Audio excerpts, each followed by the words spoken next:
Alice Han. And I'm James King. In today's episode of China Decode, we're discussing how Trump's trade war with Beijing threatens the global economy, the spy scandal that rocked Great Britain, raising major questions about UK-China relations, and experts in the US see China's capabilities in the space sector quickly catching up to theirs. But who will make it back to the moon first? All right, James, we've got a lot to get into, but first, let me ask, how has the last week been for you? Oh, never a dull week in US-China relations, Alice. I mean, really, it's keeping us on the treadmill, I can say that. How about you? Well, I thought I could take a break before the APEC summit and potential Trump-Xi meeting, but it seems that we've transitioned yet again from détente to brinkmanship, and now, everyone is laser-focused on whether or not there will be a meeting and whether or not there will be a deal. So no rest for the wicked, it seems. All right, well, let's get into it. Last week, many observers described the escalations in the US-China trade war as existential. And certainly, James, I'm sure that you have felt this way. We've been exceptionally busy, I would say, in the last week, we China watchers. We've seen potentially massive implications, not just for these two countries, but for the global economy. We've got things like export controls, rare earth metal restrictions, chip embargoes, and ship docking fees. Now, these can seem exceptionally bureaucratic and complicated, and frankly, a little bit hard to wrap your head around. So we're here to try to separate fact from fiction and make it a bit more straightforward, even though I think it is still quite a complicated issue. It seems that the fate of the world's economy might depend on US-China, whether or not they can cut a deal, but I won't be too dramatic, and I'll get right into the meat of things. James, firstly, I want to start off with export controls, because I think a lot of people are somewhat confused about what export controls are, how China and the US have deployed them, what the actual implementation process looks like. Certainly what struck me when I looked at the recent bout of export controls was the fact that China has gone further than it did in previous years, in which it was a simple, to some extent, licensure regime. MOFCOM, the Ministry of Commerce, would basically enforce rules for exporters of rare earths to acquire a license effectively to export out of China. Now it seems like China has cast a longer shadow and is basically mandating not just domestic companies, but also foreign companies that use as little as 0.1% of their total goods from rare earths coming from China to have to apply to these licenses as well. That seems to me, when I think about it from a bureaucratic perspective, exceptionally difficult to realize. And even when I think about in previous years when China put these license regimes in place, these things took time. In fact, you had issues in Trump 1.0 when licenses weren't delivered on time, supply was somewhat limited, it affected the market. I find it very hard to believe that MOFCOM is going to sit there and physically go through every good line by line that has as little as 0.1% total goods from Chinese rare earths. What's your take on this, James? Well, as you said, Alice, everyone's talking about this fight between the US and China in very, very stark terms. You used the word existential. Before I get to the details, and let's do a little bit of an explainer of what these export controls really boil down to. But before I get to that, let's have a little taste of the invective that's reached new heights in recent days, going back and forth between the US and China. In the words of Gideon Rachman in the Financial Times, it's like a couple of heavyweight boxers trash-talking each other before a fight. But I think the real question is this actually going to come to blows? Or are the two heavyweight boxers going to patch up their differences before the fight occurs? And we just don't know at this stage what's going to happen in that regard. But anyway, in terms of the rhetorical punch-up, Scott Bessent, the US Treasury Secretary, said that when it comes to trade, quote, "This is China versus the world." He said that if Beijing does not withdraw its threat to restrict exports of these rare earth minerals, then the world will have to decouple from China. You really can't get much starker than that. Beijing, though, it hit back. It said that the Trump administration's threat to impose 100% tariffs on China were, quote, a typical example of US double standards. And just to add to the whole mood, the Chinese Foreign Ministry put out a video showing Chairman Mao Zedong during the Korean War, that was in the 1950s, proclaiming, "No matter how long this war will last, we will never yield." So you can see on both sides, in the US and in China, emotions are running really high. I must say, I've been covering China for more than 35 years. I've never seen anything like this. This really is emotional. But maybe I could give a little bit of a recap, Alice, on, the nuts and bolts of where we are on export controls and what they mean. So on October the 9th, China's Ministry of Commerce came out with a slew of new regulations on these rare earth exports. Now, these rare earths have long names, mostly unpronounceable, that, normally we wouldn't know.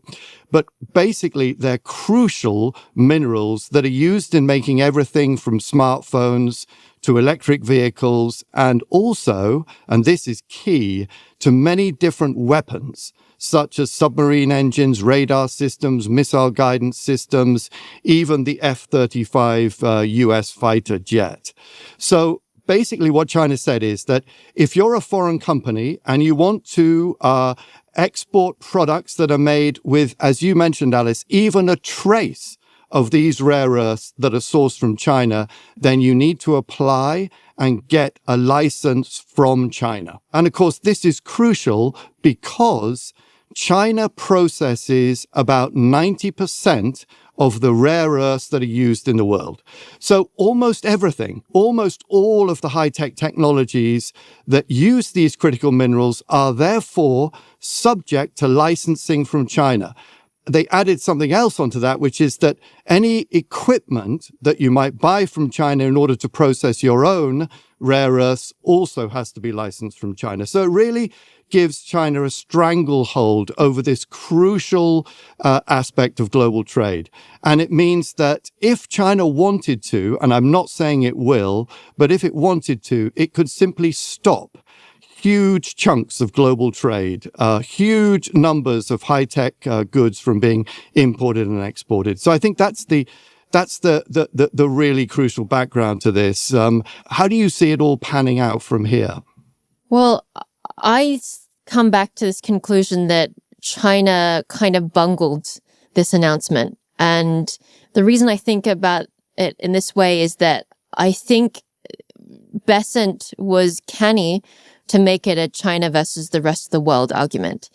We've seen, I think, more moves amongst the G7 countries, I would say in particular Europe and Japan, to really start to go beyond the rhetoric of getting the act together. I think that in the coming months, there may be more movements to try to get more of a collaborative set of projects on the ground for alternative supply chains of critical minerals.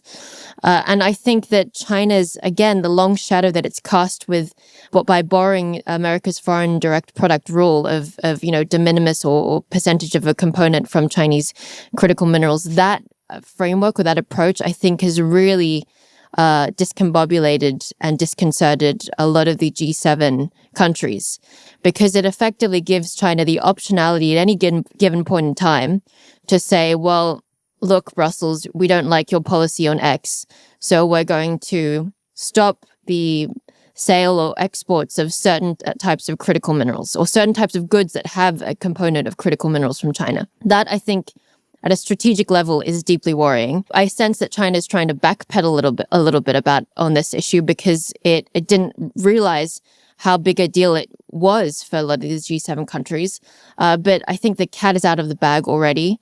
And it reminds me somewhat of what happened in 2010, if you recall, with the Japan-China Senkaku Diaoyutai spat over the islands, in which China then launched a 2-month full embargo of critical minerals, of rare earths rather, on Japan. I think a trigger has been set in place to get the G7 countries, I think, to take a more concerted effort towards supply chain resilience. What I would add to what you're saying, James, is the fact that America can't do it alone. America is so behind.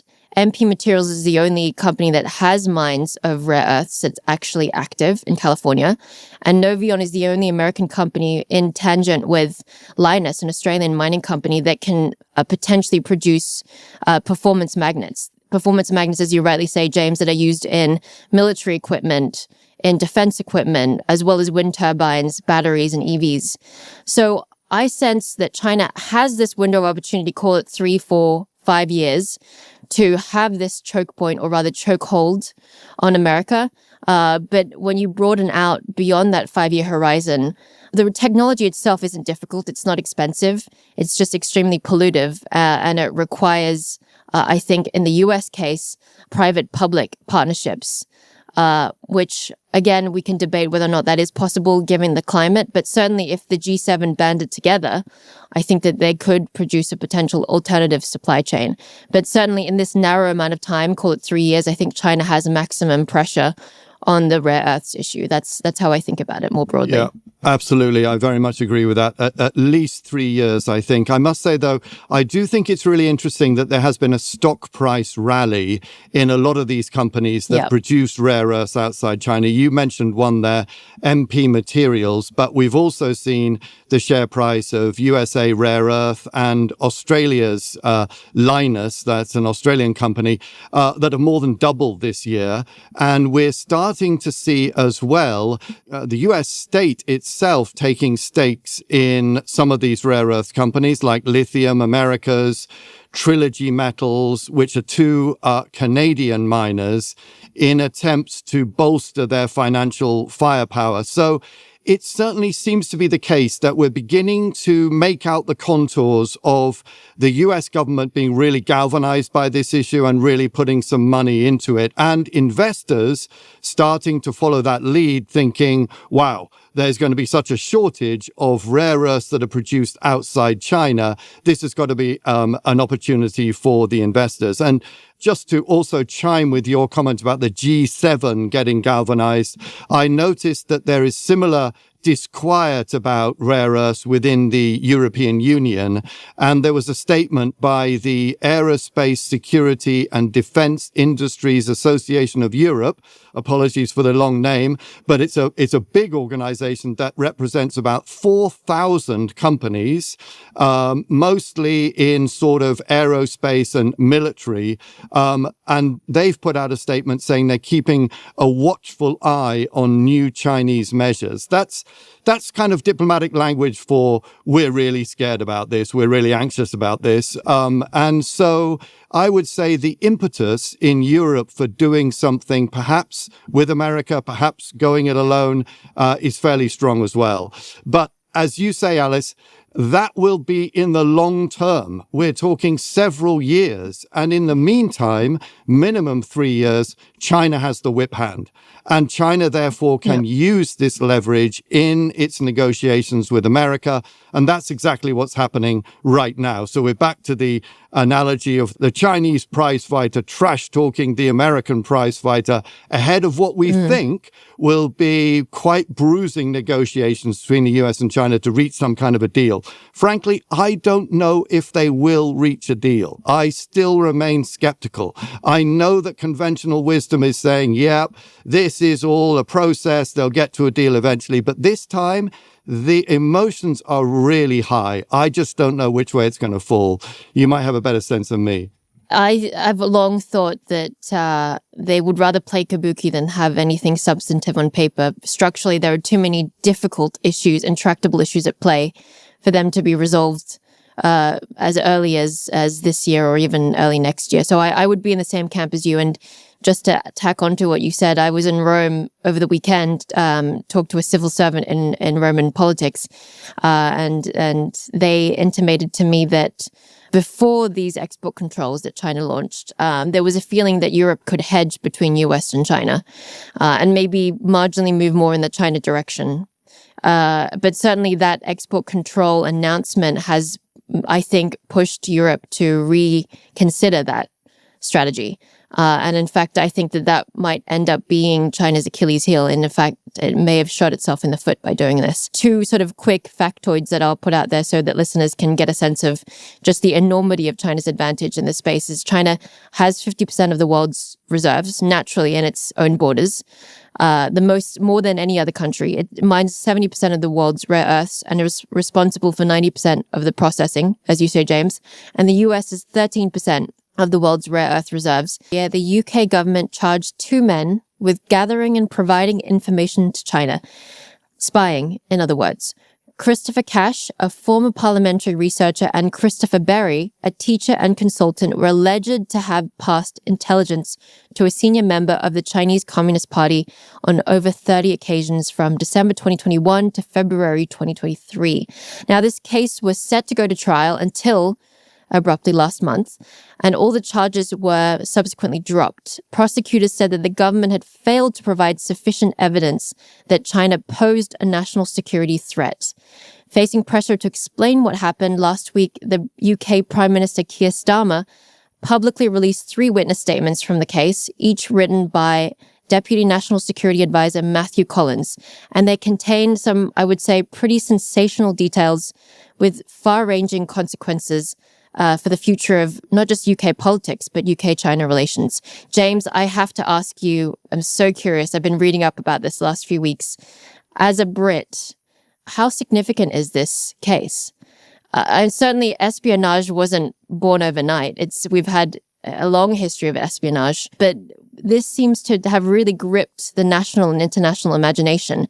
Can you walk us through some of the details? How did we get to this stage where we've got these two Christophers who are implicated in this national security fiasco? Yeah, absolutely, Alice. I mean, just stepping back from the details of the case for a minute, you're so right. The media has been in a frenzy over this in the UK.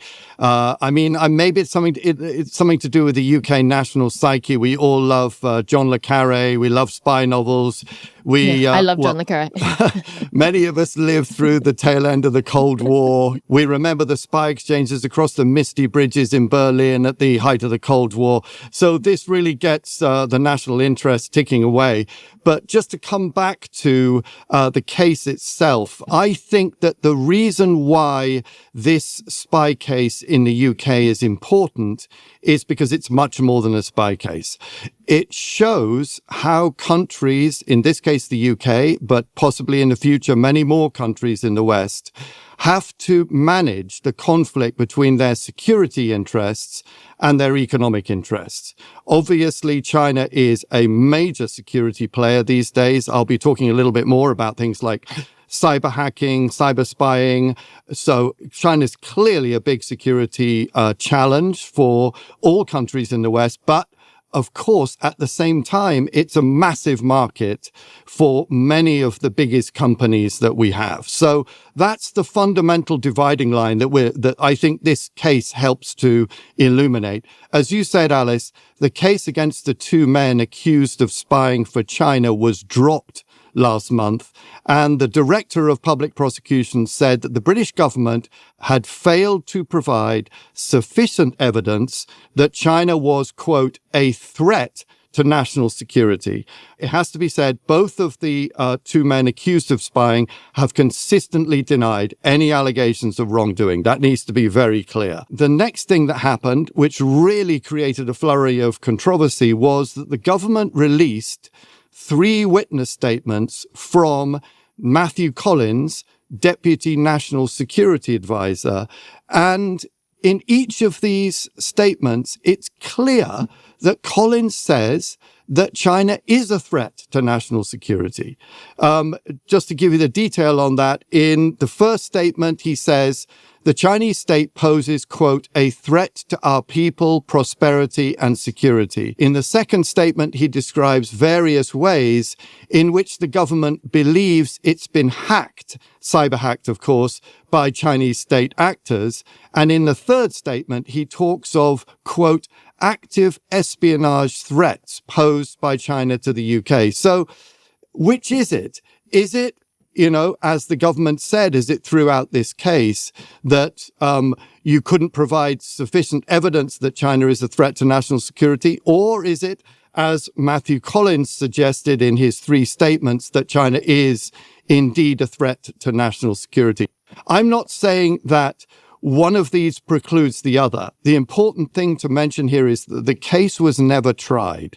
So we don't know if countervailing evidence would have come out in the case that would have weakened the assertion of the British state that indeed China is a threat to national security. We just don't know that because the case was never tried. But there is, it seems to me, an objective discrepancy between what Matthew Collins says and what the British government ruled. So that's the basic contradiction that we're dealing with here.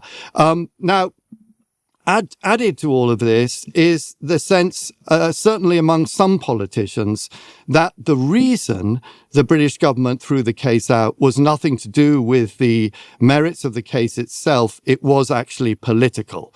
And in this regard, we've got the Conservative leader, Kemi Badenoch, saying that the events, i.e. the events around the case, leave, and I should be careful about what I'm quoting here, quote, a strong impression that your government, i.e. the current Labour government in the UK, a strong impression that your government undermined Britain's national security because you are too weak to do anything other than appease China. So you can see from Kemi Badenoch's statement there, she's saying effectively that this was a political decision. Honestly, we have no clue because we don't know all of the ins and outs of the case that was never tried. But it is certainly, as you said at the beginning, Alice, this is certainly creating a storm of controversy here and raising all kinds of questions about the UK's relations with China. I mean, the irony I was thinking as you were talking, James, is that this really happened during the Conservative government. I mean, one of the Christophers, I believe it was was it Christopher Cash, who was the parliamentary researcher? He was working for Tom Tugendhat, a backbencher in the Conservative government at the time. So for Kemi Badenoch to come out and say this, I think might be a little bit hypocritical or strike one as being ironic, given that even before the Labour government, I think the Conservative government, say under Cameron, was trying to pave the way for a golden relationship with China. That's something that sort of struck me as you were talking, but it sort of, I think, begs the broader question, which is the UK, I think, has oftentimes treated China from a more commercial point of view rather than ideological point of view. I think it differs from the US, again, primarily for strategic reasons, because China is not considered a strategic rival in the same way that it is by the US. But certainly I think the UK feels as though there are a lot of commercial stakes at play, which potentially is driving this, arguably more dovish position on China. I was hearing from some people in the national security community that there are concerns about Chinese malware being added to electronics and goods that are then delivered and shipped to the UK. What's your sense of this broader strategic and espionage challenge that China poses for the UK? Because it doesn't seem to have the same restrictions on Chinese goods and technologies that, say, Washington has. Yeah, absolutely. I mean, this is the big background to the whole case. I was just doing some research. There is a fascinating new report out by the UK National Cybersecurity Centre this month that shows a big increase in cyber attacks on the UK. And many of these cyber attacks, of course, are trying to get sensitive information, whether it be corporate sensitive information or government sensitive information. The report found that 74% of UK IT leaders, these are people that were canvassed by the report, identified China as a top concern. In other words, a top concern behind the cyber attacks. And that was a bigger percentage than was applied to any other country. So in other words, China is seen by the UK's leading IT professionals as the biggest concern in terms of a country when it comes to cyber attacks. Now, 18 of the cyber attacks mentioned in this report significantly impacted essential services in the UK or the wider economy. So these are regarded as really big, significant cyber attacks. And the report also says that a, quote, serious incident of cyber hacking or cyber attacking is now occurring at a rate of nearly 1 every 2 days in the UK. So, if you ask me about this sort of trade-off between economic interests, many of our biggest companies sell lots of products and goods in China. Many of them invest in the Chinese economy, and they need good relations with China. But on the other side of the ledger, we've got this really worsening security situation that makes China look like the perpetrator, as you mentioned, of espionage, and also of cyber hacking, cyber attacking on, really important UK, I would say, government and corporate entities. So it's a tough one. If you force me to make a judgment, I think that the security concerns will gradually eclipse the economic benefits, and I think the orientation of policy will turn gradually more cautious towards China. Yeah. You arguably have seen the same thing with immigration, where reform has moved the Overton window towards the Labour Party having a more hawkish position on immigration. And I think I would agree with you, James. And again, to put it into the context of our first segment, which was about China shooting itself in the foot over rare earths, I sense that, I wrote a piece a week ago, that China's peak geopolitical power was probably just after the summer. And that I sense that the tides are shifting because, to your point, we're hearing more stories about cybersecurity risks in the US posed by China and in the UK as well. So I sense that there is somewhat of a shift. But one last thing that I'll add is that China is planning a super embassy, so to speak, in London. But this may be at risk. Apparently, this proposed facility would stretch across 20,000 square meters, and it will be the largest embassy in all of Europe. So apparently the proposal of the future of this project has been delayed until December 10th. It may be delayed beyond that, but that's certainly something to keep in mind. All right, so China's advancements in science and technology aren't just in artificial intelligence. They're making huge strides into outer space, with many observers noting that China may have the resources to beat America back to the moon. In the US, NASA, along with Elon Musk's SpaceX as a partner, announced the Artemis 3 mission just a couple of years ago, which is planned for 2027. But some high-profile launch failures have raised concerns that SpaceX might be behind schedule, and the budget cuts and ongoing government shutdown have hollowed out NASA. The White House, I was looking at this the other day, proposed a 24% cut to NASA's budget in 2026, bringing the budget to the lowest levels seen since 1961. And that was before they landed a man on the moon. Meanwhile, China successfully completed their mission on the far side of the moon last year, which was the first of its kind. And Beijing has said that they want to land humans on the moon by 2030. I find this fascinating because as a kid, I've always loved space. But I also think this is fascinating for two reasons, James. One is in the context of great power rivalry. And the other one is the way in which a lot of these space technologies have dual use implications. What struck me when I was researching this was the similarities between the Soviet and US relationship during the early part of the Cold War. It was really Sputnik, the Soviets launching of the first satellite into space in 1957 that prompted the creation of NASA by Eisenhower a year later in 1958. And it was subsequently the Soviets who got Yuri Gagarin and a dog into space that prompted Kennedy's famous speech, "We choose to go to the moon." What, again, has struck me as being very interesting is that the US, in some respects, was propelled by the Soviets to race to the moon and to race to space. And as soon as the Soviet Union collapsed, it was almost as if NASA and the whole project to go to the moon collapsed as well.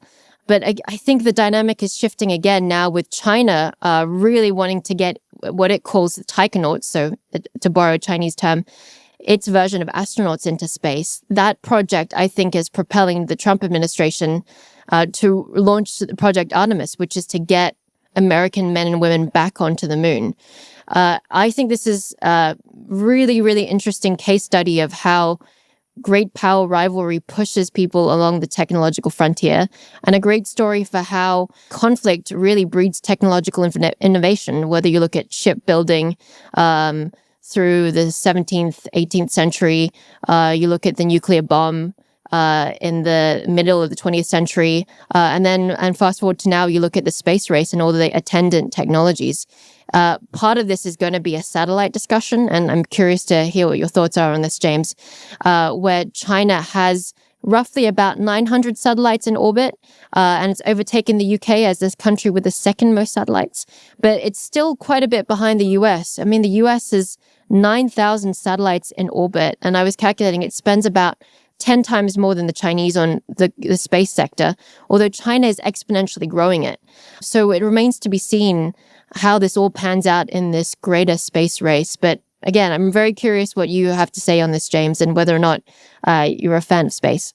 Yeah, I'm a big fan of space. Just like Xi Jinping, the Chinese leader, I've been coming up with some quotes that he's had on space recently. But as I see it, this race back to the moon, because, of course, the US put a man on the moon in 1972, and China has yet to put a man on the moon or a woman on the moon, is really focusing people's attention. The Chinese have said, as you pointed out, Alice, that they want to put a person on the moon before 2030. So that seems way beyond the current schedule for the SpaceX system, which is called Starship Human Landing System, which is scheduled for 2027. But as you alluded to, there is a sense that the SpaceX program could be delayed. There seems to be some, and of course, the SpaceX lunar lander needs to be built. So we really don't know who is ahead at the moment. By the way, in August this year, China successfully tested its own lunar lander, not in space, but on dry land in a northern Chinese province. And everything seemed to work fine. The ascent systems, the descent systems, it all seemed to go well, according to reports. And this lunar lander, which is called Lanyue, which means embrace the moon in Chinese, is going to serve as a living space, a power source, and a data center after it lands on the moon. So it's quite an ambitious project in itself. And this brings me to Xi Jinping and what the nature of China's true lunar ambitions really are. First of all, Xi Jinping is what we would call a big space nut. I mean, he talks boldly about going into space, using celestial bodies for human advancement. He talks about intraplanetary exploration. He really loves the whole topic. And last year, he went into rhetorical raptures when, as you said, this China lunar module picked up samples from the dark side of the moon for the first time ever. But to me, it raises questions as to what China's endgame is. You know, what are its lunar ambitions? Is it just wanting to put somebody onto the moon and gain the propaganda success that will bring? Or is it going after what's on the moon? Resources, maybe even some of the rare earths that we were talking about at the top of the program. Maybe China wants to claim parts of the moon. So these are all, I think these questions are sort of lurking out somewhere in mid-orbit, and they may become a lot more germane as China goes forward. But in general, as you said, Alice, the US is still quite a long way ahead when it comes to space in just about every metric. You mentioned the satellites. The US has got many more successful orbital launches than China, and the US has been spending much more than China over many years. So the US is ahead, yeah. But this effort by China to put somebody on the moon before 2030 really, I think, focuses the attentions on what China's really planning for space and what it's going to do when it gets there, when it gets to the moon. I mean, I think about this in relation to how China conceives of great power politics. It wants to have a seat at the table, whether it's in the Arctic or whether it's in the multilateral institutions. I think it's China saying, look, we want to be front and center more than we have ever been, and actually have a stake. I thought it was quite interesting that in 2024, so last June, China planted a national flag made from basalt fiber on the far side of the moon. And apparently this is indestructible. And the whole point is that Americans can see this, or the rest of the world can see this without it being ever destroyed. I thought that was an interesting visual depiction of China's ambitions. But the other two ways that I think about this issue at play, number one is China is not privy to the research sharing of the Artemis Accord that the US launched. So the US shares information with, I would say, largely allied countries when it comes to space-related data. China instead launched its own rival initiative called the International Lunar Research Station Initiative with Russia and a host of other countries, I would say largely small global south countries like Senegal and Venezuela and Nicaragua. But that, again, shows you how China really does want to have a seat at the table. The second thing that I would say is the way that I think about this is kind of like the race to the vaccine back in COVID. Is that the US benefited from this strong relationship between a very innovative private sector, in the case of the vaccines of Moderna, the mRNA technology, and the military industrial complex led by the government. So Operation Warp Speed really made America the front runner in the vaccine race. And I think a similar dynamic is at play when we think about SpaceX, Elon Musk's SpaceX relationship with the US government. I mean, it's baffling to me, James, that, you know, when we think about the space, I wonder what Kennedy would actually think if he were to come to the present day and realize that actually most of the satellites and most of the successful launches are made by a private company owned by Elon Musk, a South African.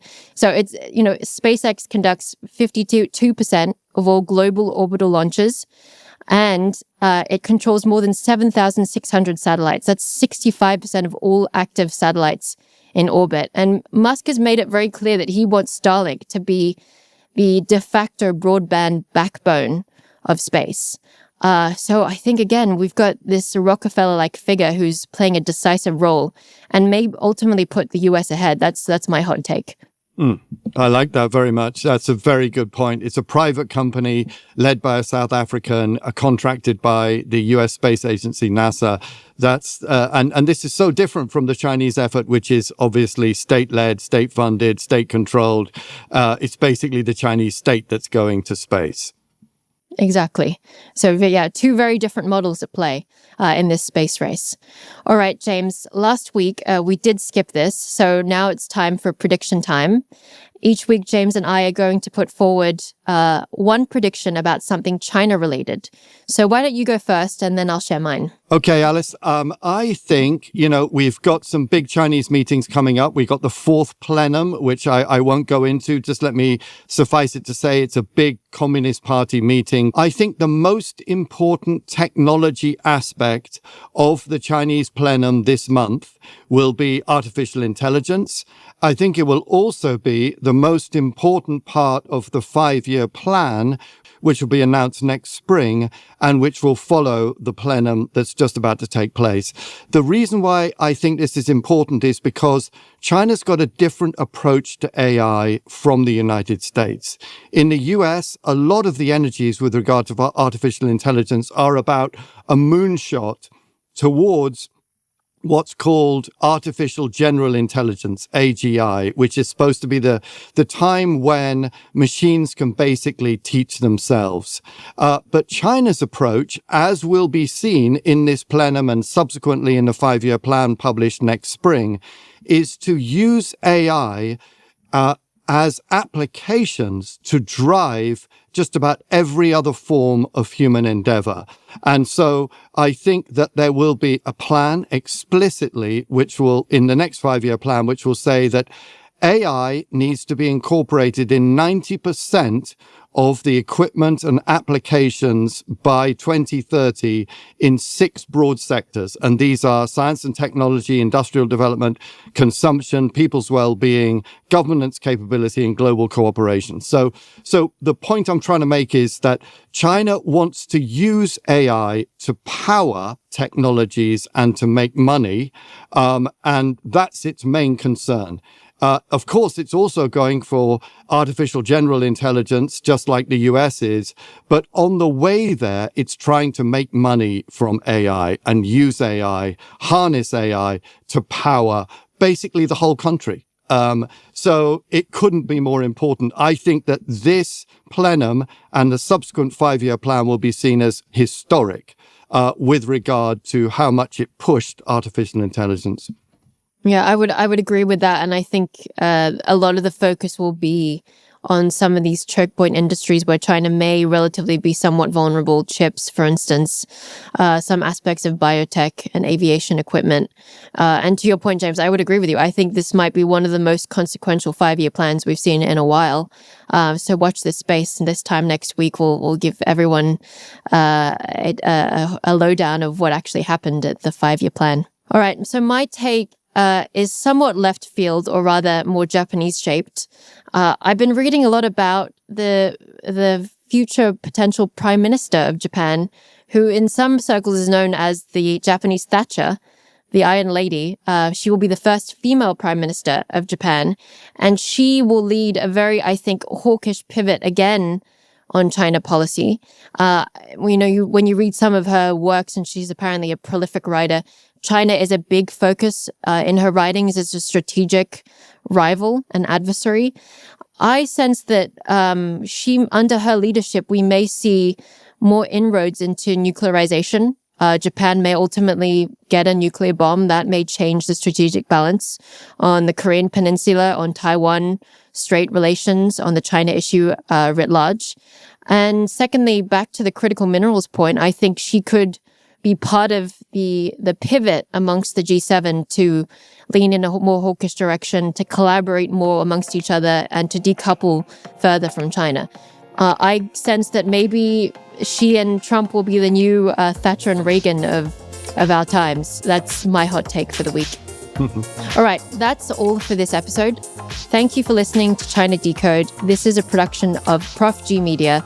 Make sure to follow us wherever you get your podcasts so you don't miss an episode. Especially, but just recently, as we lead up here, and Abigail Spanberger is focused on the issues that Virginians care about. She's focused on affordability, making housing, energy, food, groceries. She's dealing with the everyday kitchen table issues. You know, the stuff that folks used to care about. You know, we're trying to make America boring again here in Virginia. We want to go back to just worrying about the everyday issues that folks care about, while Winston Steers is still focused on, you know, where kids pee and poop. I call them the pee and poop caucus. That's all they focus on, which bathroom they go to or whatever else they're doing. I mean, and we're focused on what kids are learning in school. And I think that's what Abigail Spanberger is focused on, making sure how we improve teacher pay, how we improve our public education system. And I think voters will choose Abigail because she is the adult in the room, focused on the issues that most parents are focused on, most voters are focused on. You see the impact that the government shutdown is having on Virginia. I mean, it's devastating our workforce. And it's not just the government workers that are being impacted. It's all of the ancillary folks that support them. It's the restaurant owners. It's the daycare centers. It's the transportation services. It's the tourism. I mean, you have a million industries that are being impacted by this. And then Abigail is on the right side of fighting for health care right now. We have, Winsome Sears is saying that she backs the president's plan to continue to kick people off of health care and kick people off of Medicaid. People who are working every day who need those stipends to make those ends meet. She supports that, and Abigail does not. So I think when you add up, go down the checklist of things that matter to voters, from energy to transportation to healthcare to education to public safety, Abigail's on the right side of the issues. The Police Benevolent Association here in Virginia, they hadn't endorsed a Democrat in probably the last 4 elections. They endorsed Abigail Spanberger because they know they can trust her to keep us all safe. And so that's why I'm supporting Abigail. It's real easy. Yeah. I remember then Congresswoman Spanberger was one of the loudest and most prominent voices in the Democratic Party coming out against the whole idea of even talking about defunding the police during the 2020 summer after George Floyd was murdered.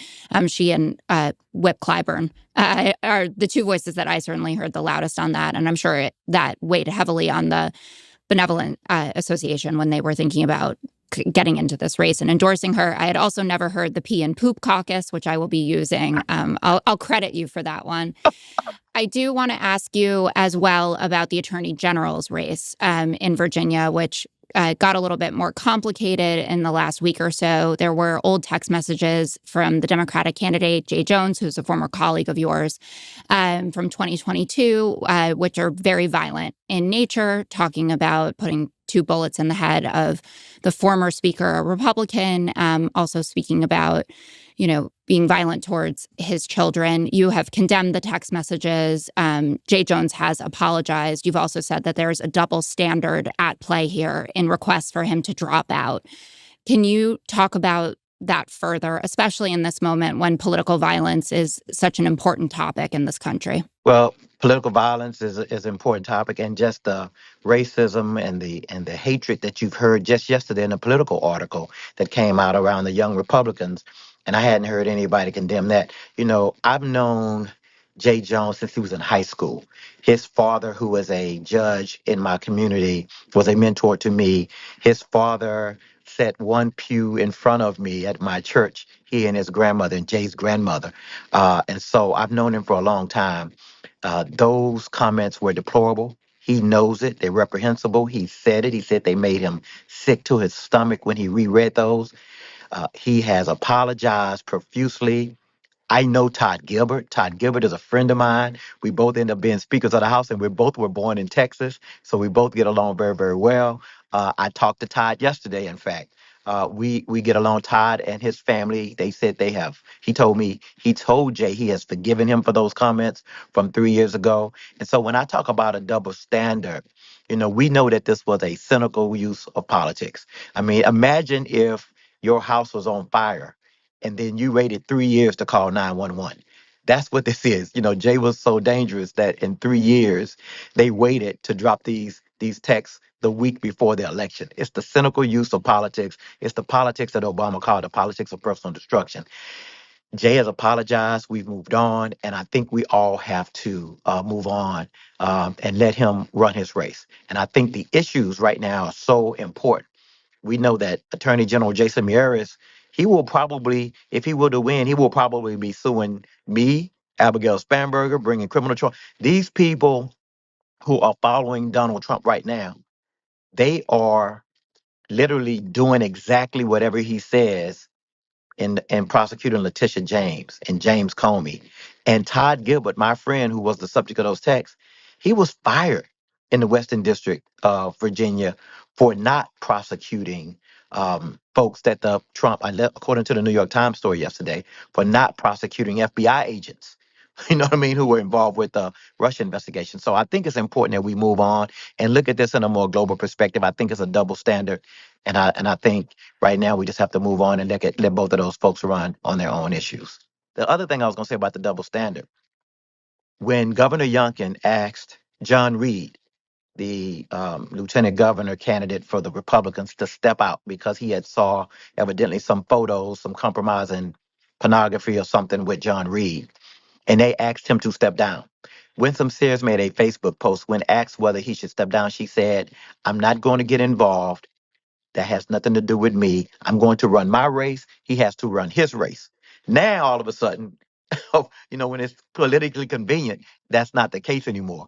She's trying to make sure that, asking, Abigail to take ownership over Jay's stuff. And I don't think that's fair. Yeah, that was definitely the moment that Winsome Sears was looking for in the debate last week, asking her about it. I happen to think the moment where she said that getting rid of gay marriage wasn't discrimination was the more salient moment. But, I'm glad to hear your take on this, and that Todd Gilbert has forgiven Jay Jones for those texts, because obviously they, were worthy of that level of condemnation. And the text that you're referencing from the Politico story yesterday, are young Republicans from all across the country talking about how much they love Hitler, how racist they are, terms that I certainly am not going to be using on this podcast. And J.D. Vance basically said, "I'm not interested in condemning that." He said, "I refuse to join the pearl clutching when powerful people call for political violence," which doesn't really seem like it's helping out the tenor of the conversation at this particular moment in our history. Yeah, I just think, everybody needs to tone it down. That kind of stuff shouldn't be accepted. And either side. I remember when there was an assassination attempt on Donald Trump. Immediately, Todd Gilbert and I, we did a joint statement condemning any political violence. That is the type of leadership that folks want to see from our political leaders. And it would be nice. All of the reprehensible things Donald Trump has said, shooting Liz Cheney in the face, beating his enemies, shooting folks if they're in a store, extrajudicial punishment. It would be nice if he would apologize one time. Jay Jones and everybody else have apologized. He's never apologized, and nobody's asked him to apologize. So I think this double standard is that whole thing where they can say whatever they want to, do whatever they want to, and there's nobody asked them to apologize, and nobody's apologizing today for the comments that they just found out about yesterday. And I talked to a gentleman yesterday who's a Republican, a black Republican who happens to also be gay, and he was the chairman of the Young Republicans here in Virginia. And I called him yesterday just to say, hey, I'm sorry. He and I have a good relationship. I say, hey, I'm sorry you had to go through that, because he was the subject of those texts, Oh. calling him the derogatory gay slurs, the derogatory racial slurs. And I spoke to him yesterday, and he was really hurt. He'd done a Facebook post about it, and I thanked him for his bravery and calling for these type of people just to leave the Republican Party. There's no space for that. I want moms to think about. Well, one, so my mind immediately goes to the following. Some of the differences between boys and girls. If you were to reverse engineer when a man or a boy comes off the tracks to one single point of failure, it's when he loses a male role model. We have more single-parent homes now than any nation in the world, and depending on which survey you look at, it's either 82 or 88% are headed by a woman. And what happens with girls in single-parent households is while they might be more likely to be depressed, they oftentimes are more promiscuous because they're looking for attention, male attention in the wrong places. They have similar outcomes on educational attainment, on future income, on actual suicide. So you could argue that they actually do okay. It's an entirely different experience with boys. The moment a boy loses a male role model through death, abandonment, or divorce, at that moment, he becomes more likely to be incarcerated than to graduate from college. He becomes twice as likely to kill himself, twice as likely to be a substance abuser. So it ends up that boys, while being physically stronger, are neurologically and emotionally much weaker and much more susceptible to the absence of a male role model. My advice is more for single mothers, and that is make sure that you have males involved in the boy's life. And even saying that 5 years ago was, well, what, Scott? Women can't raise good men? Yeah, of course they can. I was raised by a single immigrant mother, lived and died as secretary.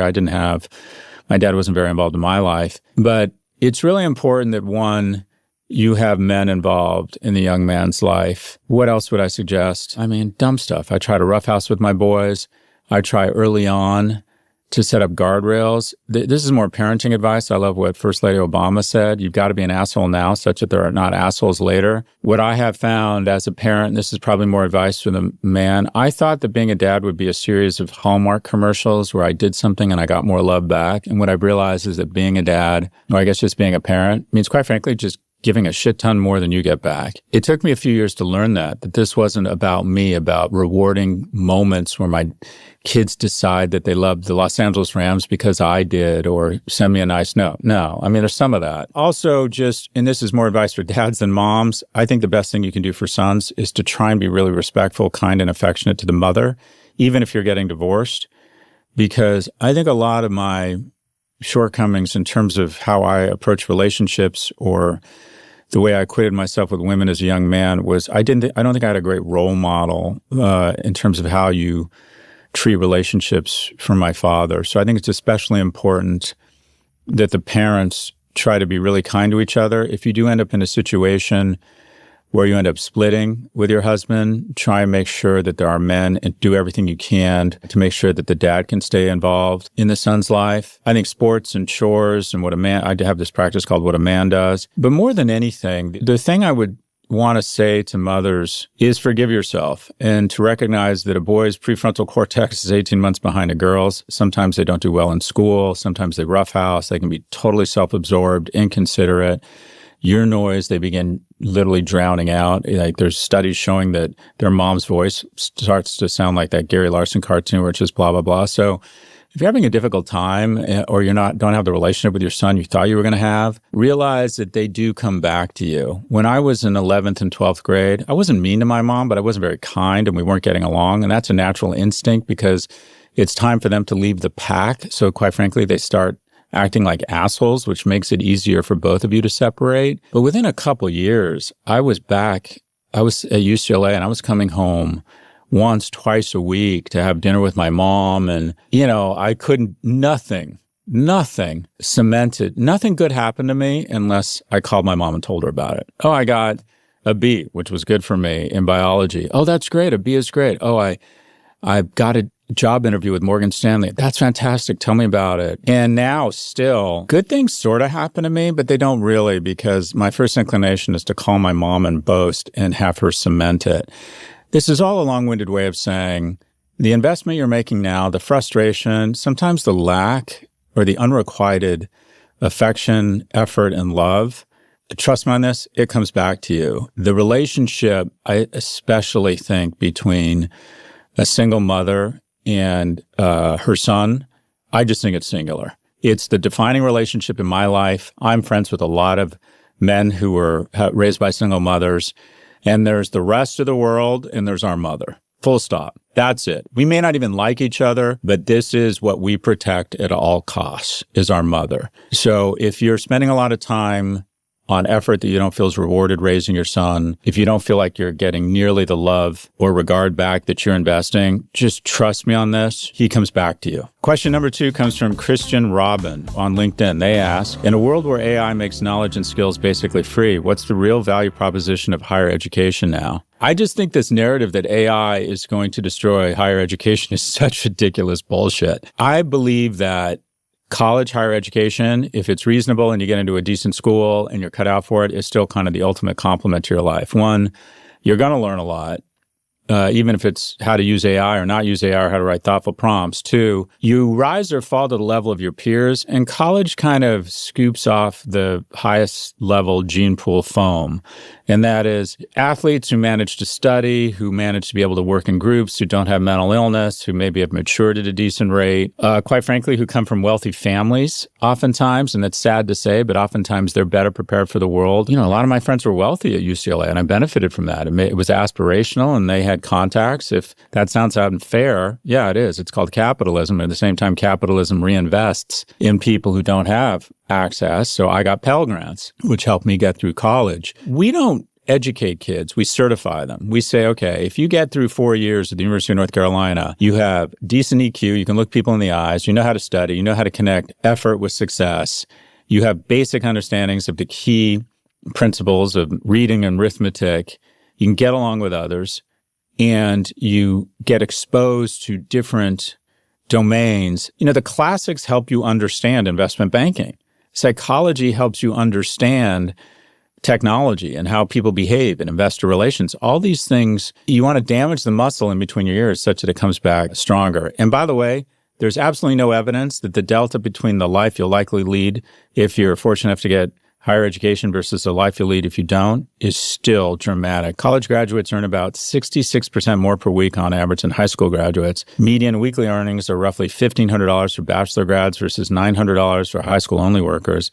Unemployment is also about half as high. It's around 2.2% for bachelor grads versus just over 4% for high school grads. The trade-offs are becoming harder, I'll acknowledge, for some, and that is people say, should I go to college? It's situational. If you get ARB down to a shitty school with a Mercedes price and you're going to have to take out a ton of debt, and maybe you have an opportunity to go work for your uncle in his vocational company and start at $70,000 or $80,000 a year because you have skills, that's a real question that you need to ask other people about. You get into Yale, go. You get into a good school, maybe not an amazing school, but you can afford it, go. But it's no longer a no-brainer. When I got into UCLA, it was a no-brainer. It was free. I could figure out a way. I showed up to UCLA with, I think, $2,300. I showed up to Berkeley Graduate School with $60 and a 1984 Honda Accord, which is awesome. And I was able to get through with a minimal amount of student debt because the value proposition was incredible. Unfortunately, It's not that school isn't as valuable now. It's just that it's not the same value because the corrupt cartel known as higher education has raised the cost of tuition faster than inflation, created artificial scarcity such that young people are forced to take out debt, which, by the way, is not dischargeable in bankruptcy. So there is a mendacious fuck part of higher ed. But on the whole, this year,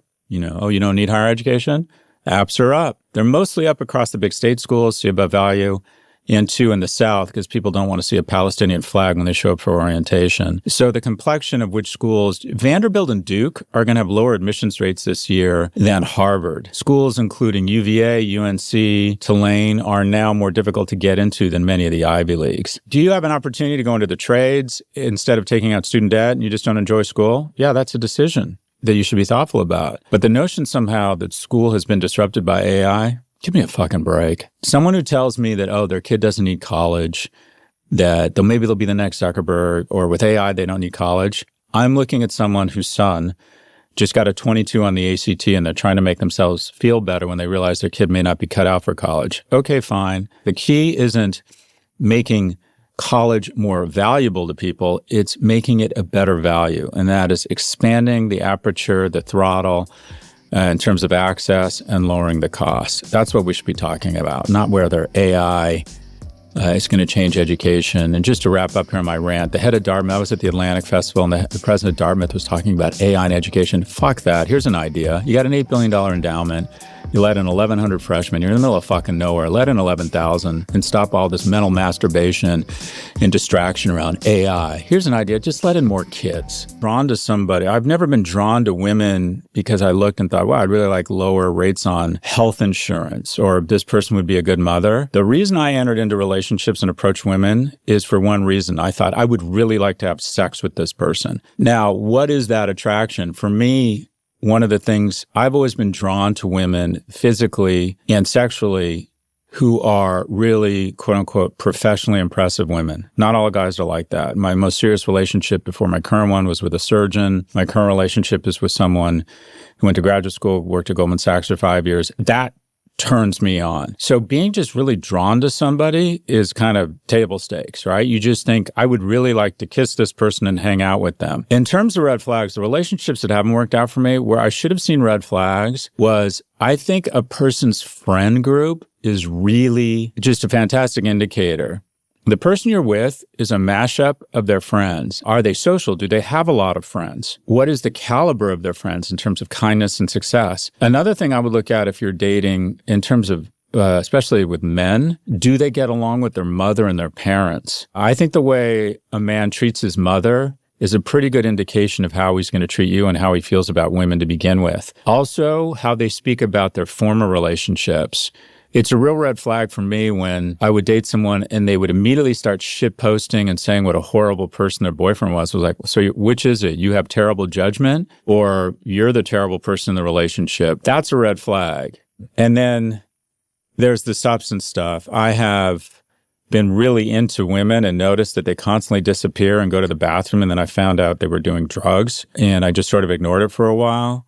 So substance abuse. This is going to sound sexist. I've been out with some women who I think were very focused on just getting to a place of where they could have a bunch of material items as opposed to thinking about building a life with someone or kids. Is that fair? Yeah, I think it is. And then the ultimate kind of litmus test is when I was growing up and dating women, I would try and figure out what I thought they wanted and be that person. Like I thought, I don't want to tell this person I really like them because then I come across as weak, or I'm going to constantly boast and exaggerate my accomplishments because I think they want somebody who's impressive or rich. The ultimate litmus test for someone you want to settle with is someone you can kind of just be yourself around and who just really likes you, who just thinks you're great because of exactly who you are. And that's just spending time with them. And also probably the best litmus test is see if you can travel with someone nonstop for 2 weeks. And if you don't want to kill each other by the time you get home, that's probably someone you should marry. So to just try and break it down, what makes for a good partnership? I distill it down to 3 things. The first is sex and affection. It says, I choose you. Young people are usually pretty good at figuring that out. 2, values. I think it's important to have conversations around where do you want to live? Does she want to live in the city, but you want to move back to the farm? What is the role religion is going to play in your life? All that stuff. You don't have to get along politically, but you have to be able to have a conversation around these things. And then the third thing that people don't talk about is money. What's your approach to money, to earning it, to spending it? I have friends in my life where the dude uses money for control and the female, and this sounds sexist, and it is sexist, but it's true, and the female feels like it's a game to spend as much money as possible. And they don't partner, they don't align on economics. And the number one source of divorce isn't a lack of shared values or infidelity, it's economic strain. So truing up and getting alignment around economics is really important. That's all for this episode. If you'd like to submit a question, please email a voice recording to officehours@profgmedia.com. Again, that's Scaramucci and I dig into a big question. What does it mean to be a man today? We explore how masculinity is evolving and what that means for relationships, families, and community. I share the principles I try to live by, and Anthony opens up about the values he learned from his father. Let's bust right into it. Welcome to Lost Boys, the podcast where my friend Professor Scott Galloway and I dig into the unique challenges young men are facing today and what we can do about it. In this episode, Scott and I talk about the changing definition of masculinity and how that impacts young men's lives, relationships, and families. You'll hear Scott's definition of what makes a man today and a story of the best thing I was ever forced to do. Here's my conversation with Scott Galloway. We're going to focus on what it means to be a man and how young men need to be engaged with their family and their community. And so for me, I'll just speak for myself briefly.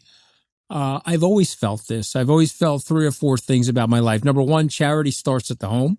Mm-hmm. Number 2, I'm still connected to my roots. I am talking to you right now from a home that's 2 miles from where I grew up, in the neighborhood that I was in.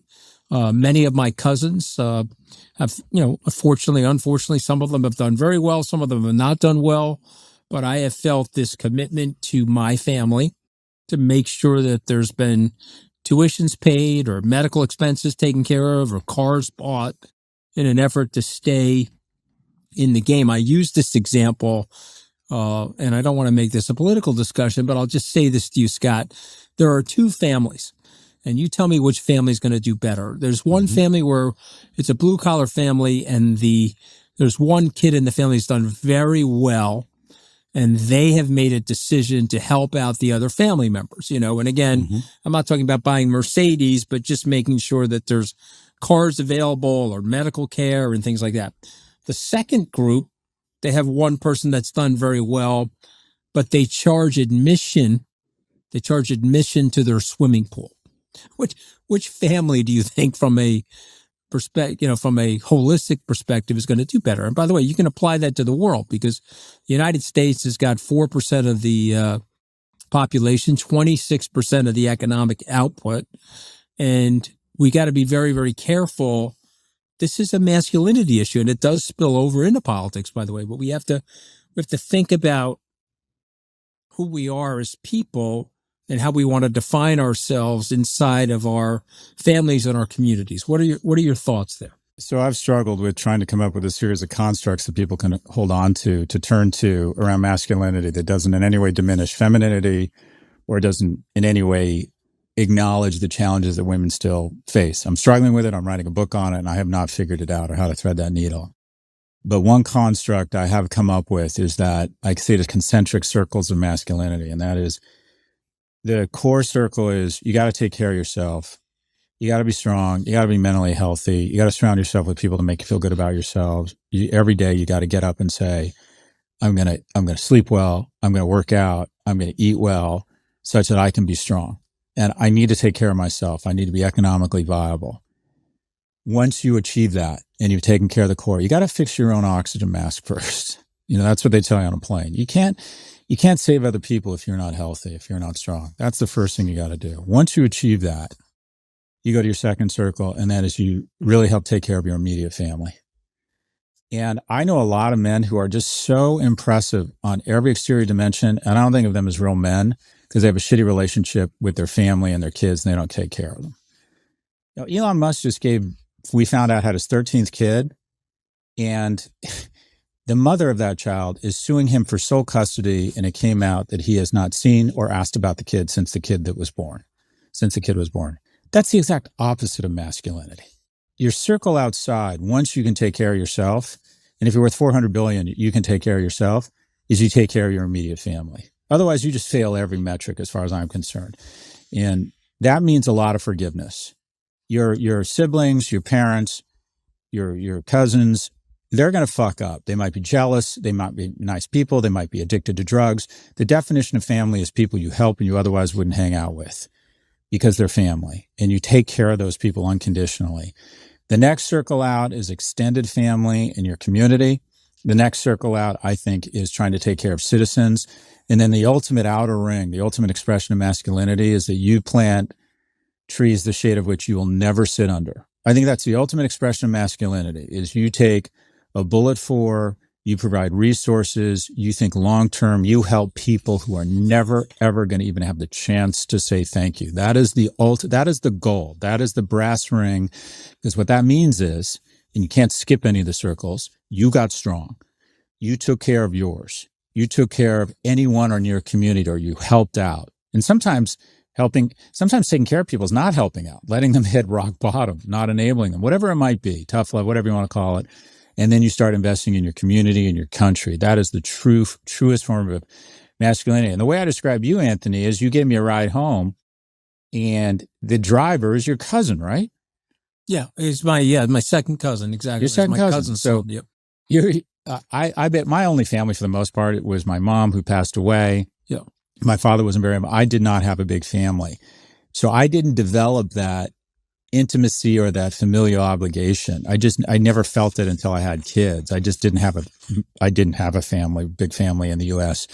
You're something out of one of those kind of sitcoms. You're kind of, my sense is you feel a very strong sense of obligation to that second circle out, that, all right, I took care of myself. I've made some money. Now I'm going to take care of my cousin. I think you were even telling me your cousin who was a clamor and hurt himself, and now he's your driver. Is that correct? Well, you have a really good memory. I mean, I'm so impressed. So my cousin hurt himself, and so he's frankly home, and I help subsidize his lifestyle because I don't want him to feel bad about himself, and I got to make sure his rent is paid and his family has enough food and housing and shelter. His son, who was clamming with him, is actually my driver. And so my 66-year-old cousin who I grew up with, and I'll tell you this because you'll get it, because we were latchkey kids. And this is another weird thing about life, right? We've got all this helicopter parenting going on right now, but my mom and dad were exhausted, Scott. So I was at the station diner, which was by the rail station, at 2:00 in the morning at age 11, eating pancakes with my cousin Bobby. Who's the one I'm referring to that has the two bad hips as a result of all the years of physical work. And so my attitude is we were there together as kids, and our lives are separated through fate and luck and, hard work and determination and all those other things. But there's a lot of things that happen in your life that are lucky, and I don't want to leave him or anybody behind. And I think it's important message about masculinity. It's not just what you have, but how can you make others feel that are in your environment? And I think again, there's a political angle to this as well. The neo-Victorians that ran America at the end of the Second World War understood this no police oblige that I'm referring to. And they were like, okay, we got to figure out a way to create rising living standards around the world. And if we can do this successfully, there'll be less violence and there'll be more comity. I like you, I don't want to live in a barbed wire security compound in a McMansion while my fellow neighbors and or my family are struggling. I think it's very, very important to understand that. And as wicked of a person as Henry Ford was, he did say something brilliant about social engineering. He said, I want to make sure that these workers can afford the car or the product that they're manufacturing. And I got to make sure they're in a single family home with a good school system, because I don't want them descending on my Dearborn, Michigan mansion with tiki torches and pitchforks. And I think that's being masculine. Do I have that wrong? Is masculinity more than just beating your chest I think there's masculinity, Scott, and then I think there's hyper masculinity, which is almost borderline evil, which is almost insincere. Yeah, this is a tough one. So there's another construct, and Richard Reeves talked about this, is surplus value. And that is, and I say this to my boys, I'm like, you're negative value right now. What do you mean? I'm like, okay, think about the school you go to. All these teachers, all this money, these textbooks, coaches. What are you doing for them? What do you mean? What are you doing for them? What are you doing for your English teacher? What are you doing for these people? All right, well, I should go up to school. You're adding negative value. You leave every day your school with negative value. A ton of people investing in you, you're not giving back. And you're adding negative value around the household. Your mom, your dad, we're investing so much in you. And quite frankly, some people never get to surplus value. I know a lot of adults that are a constant emotional and even a financial drain on their parents and their siblings. At some point, what I say to them is, okay, when you become a man, it's not a religious ceremony. It's not anything about getting a job or an age or a birthday or getting to drink alcohol or have sex. I think when you cross over into manhood is when you have, on a net basis, are adding surplus value. You're creating more jobs, you're creating more tax revenue than you're taxing our government, right? You're doing more to defend your country or investing more in your country than it is given you. You witness people's lives. You listen to more complaints than you complain. You solve more problems in people's lives than you create. And some people never get there. Some people, you pay more taxes. Exponentially, you pay more taxes than government services you have absorbed. I absorbed hundreds of thousands of dollars in taxpayer benefits going. I went to UCLA and Berkeley for 7 years, total tuition $7,000. That must have cost them at least a few $100,000. At the age of 27, I came out $250,000 in debt, as I see it, to California taxpayers. Mm-hmm. And until I exponentially gave that money back, and I did, okay, the stock market, I did the math, the stock market has returned 11%.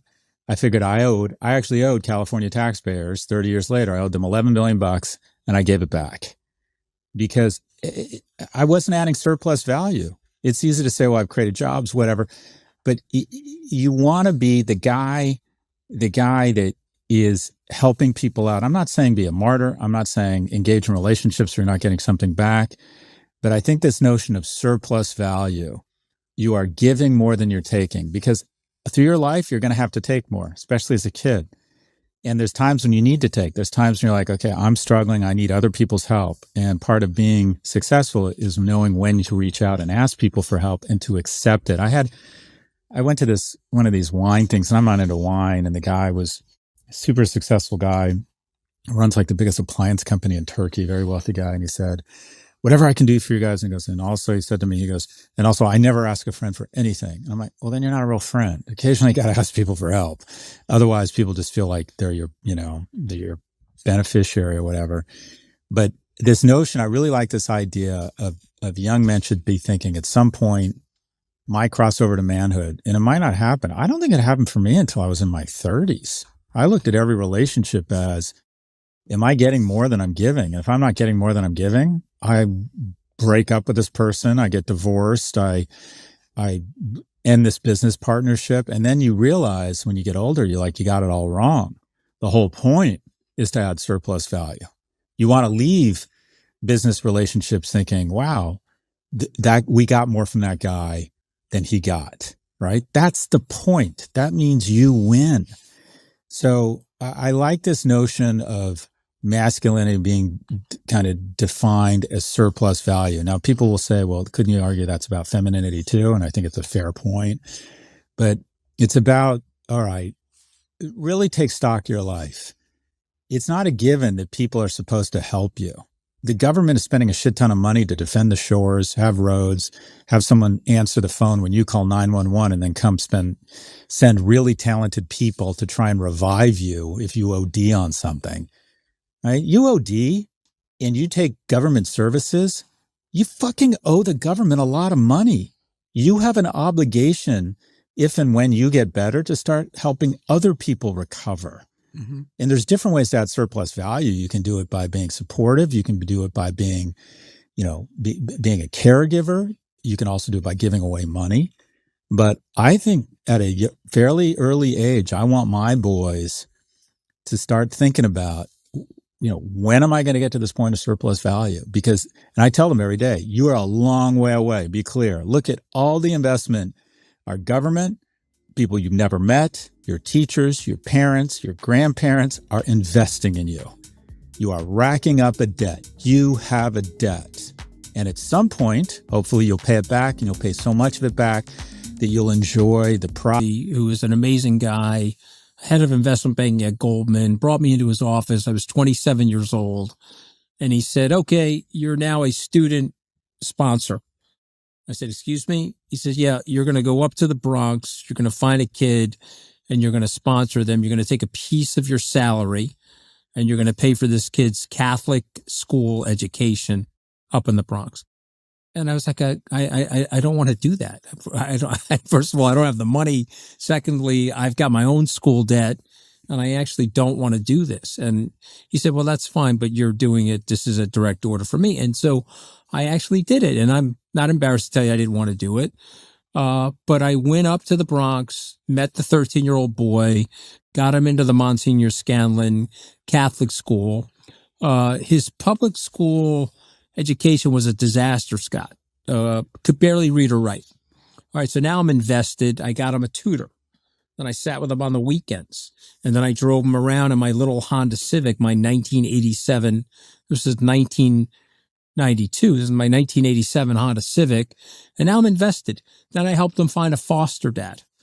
And then I helped him pay for his 2-year SUNY Old Westbury associate's degree. And he's now in Hudson Yards working security with a wife and 3 kids. And he's got a real job and he's got a real life. And it's 32 years later and we're still very, very close. And it's one of the most meaningful, I'm not patting myself on the back, I'm just pointing out that it's one of the most meaningful things I've done in my life. And I learned more from him than I did. And I believe this, I learned more from him than he learned from me. And I'll tell you this, and my brother wouldn't mind me telling you this because we're very close and he is someone that got addicted to drugs and spends a lot of time in drug counseling, spends a lot of time sponsoring people. When my brother entered drug rehab for the first time, this young African-American kid was 16. He's now 46. It was 30 years ago. And he turned to me, oh, you white people have the same problems that we do here in this black community? And yes, the answer to that is yes. And so the point I'm making about masculinity, and I want to ask you this question, is vulnerability in masculinity, Scott? I believe it is. Well, you can't help others until you help yourself. And sometimes part of helping yourself is recognizing you need help and accepting help. There's a lot of resources out there. It's hard to build a big business without raising capital. And if you're not doing well, you gotta raise human capital. You got to get other people's help. Otherwise, you're never gonna, much less take care of yourself. You're never going to be in a position to take care of others. And what you reached at a much younger age than I did was that sense of surplus value in masculinity. And the sense is you were helping out a kid when you didn't have a lot of money. I never helped anyone until I had a lot of money. Oh, by the way, I didn't want to, Scott. That was the whole point of the story. Yeah, but you did. I got pushed into it. Okay. I'm very grateful to Jeff. I always call Jeff and tell him, but you didn't refuse. You could have refused, or you could have done a shitty job. I didn't do anything philanthropic. I don't think the only time I ever gave money away before the age of 40 was so I could go to some cool party and hang out with hot women because we were quote unquote. My favorite was when I first moved to New York, there was this thing called Save Venice. And it was a bunch of young people, and we get dressed up in this costume thing, and we had $500 or $1,000 because supposedly we were saving Venice from the floods. Yeah, fuck us. Jesus, what a bunch of douchebags. But I wanted to, the only time I was ever philanthropic was to go to these events. And then some stuff happened to me, and it just kind of dawned on me that all I have done is just been like, not a parasite, but I've just taken. And what you demonstrate or demonstrated is that if you think about going to the point where things come off the tracks for a boy, and we talked about this, I think, in the first episode, is when they lose a male role model or they have no male involvement in their lives. And here's the thing. People think that they have to be a baller, that they have to have their own kids, economically secure, have some money in the bank before they can help a young man. That is not true at all. It comes down to this. Are you a good person? Are you a good person? If you think I'm a good person, you can help out a young man. And it's not, you don't have to pay for their school. You don't have to have amazing advice, amazing life experience. You just have to be there and show a boy that you as a good person are interested and invested in their success, that you think they have value. That's it. If you can clear that bar, you can add a lot of value to a boy's life. And I think there are millions of men out there that maybe don't have their own relationships, don't have their own kids, and they think, well, I'm not a baller, I can't help a young man, or I shouldn't get involved. No, nonsense. Are you trying to lead a good life? Are you a good person? Do you think you could show up and show a boy that he has worth by just spending time with him? Then you are in a great, that is 90, young men don't look up and think, oh my gosh, this guy, he's the head of M&A for a bulge bracket investment bank. They don't give a shit about that. They just want someone to take interest in their life and listen to them, maybe give them a ride, maybe take them to a ball game, maybe listen to them, whatever it might be, just kind of be there. And they will start, by virtue of you being there and showing up and taking an interest in their life, they're going to say, okay, this nice man who's leading a virtuous life thinks I have value. And if you do that enough times, the kid will start to believe it, that he has value. And this is the point of failure. The single point of failure is when a boy loses a male role model. And I would like to see immediately in family court, 1 out of 3 men has no contact with their children after 6 years. Some of it is their fault. Some of it is family court. Family court is very biased against men. You know, a guy loses, he's almost always custody is given to the mother in the relationship. It is very hard sometimes because of financial reasons for the man to stay involved as much as he'd like in the child's life. Also, quite frankly, I think a lot of spouses are so angry. I think there's so much rage that they weaponize the kids against each other. And whoever is living with the kids wins. I mean, occasionally, you know, they might say, oh, mom or dad, 92% of the time, the kids go to the mom. And I have seen this firsthand. The kids are weaponized against dad. And sometimes they deserve to be because dad basically abandoned them. My father basically took off. But I've seen other situations where essentially the guy or essentially the man has real trouble staying involved. And I think there needs to be a zeitgeist that the moment, either through death or divorce or disease, there are no longer men involved in a boy's life, the community has to get involved in putting men back into that kid's life. And then immediately you hear this woke bullshit of, well, what do you mean? Women can't serve that role? No, they can't. They can't. Boys need men in their lives. And what's interesting is if you look at the studies, in single parent homes, girls have the same outcomes, same rates of college attendance, same rates of self-harm. What it ends up is that while boys are physically stronger, they're mentally and emotionally weaker. And here's a crazy stat. 2 15-year-olds sexually molested. A boy and a girl, the boy is 10 times more likely to kill himself later in life. They're weaker. That doesn't make either crime any less heinous. But the reality is boys are emotionally and psychologically, they're weaker. And so I think we have to pay more attention to, all right, it should just be a common sort of approach or cultural norm that the moment a boy does not have male role models or men involved in his life, we've got to get men involved in his life. And it used to be coaches. Now after school programs are being cleared out, right? It could have been the military. And you have millions of boys now who the first male role model they have is a prison guard. So, you know, and I've said this a bunch. I said this on Bill Maher. If we want better men, then we have to be better men. That we have to immediately move in. And here's the good news.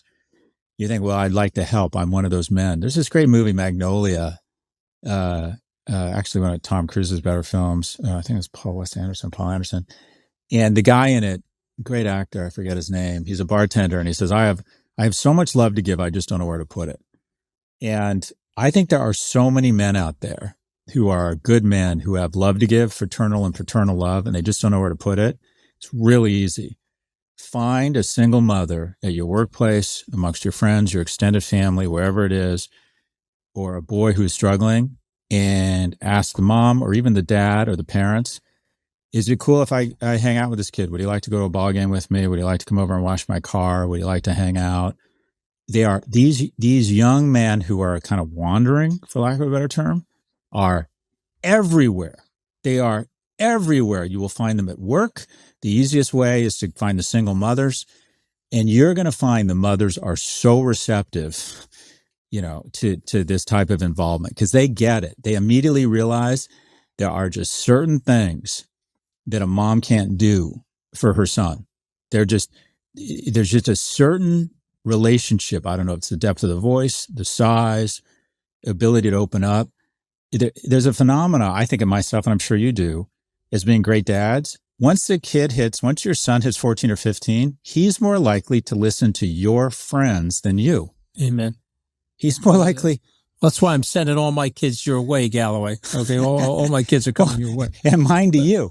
But you realize this is what I do for a living. I'm boasting now. I get a large number of young men asking me for help. Do you think my son's ever asked me for advice? No way.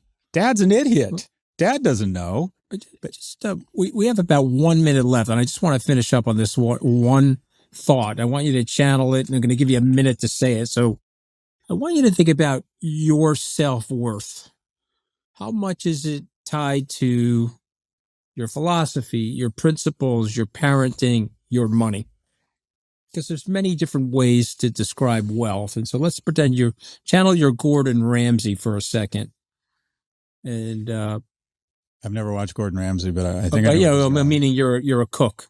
You got to put one part this, one part that sure. into the. Anthony, I just got the honest answer is I get 90% of my self-esteem from my money. It's pathetic. Okay. It's growing. The 10% that's growing is I want to be a good citizen. I want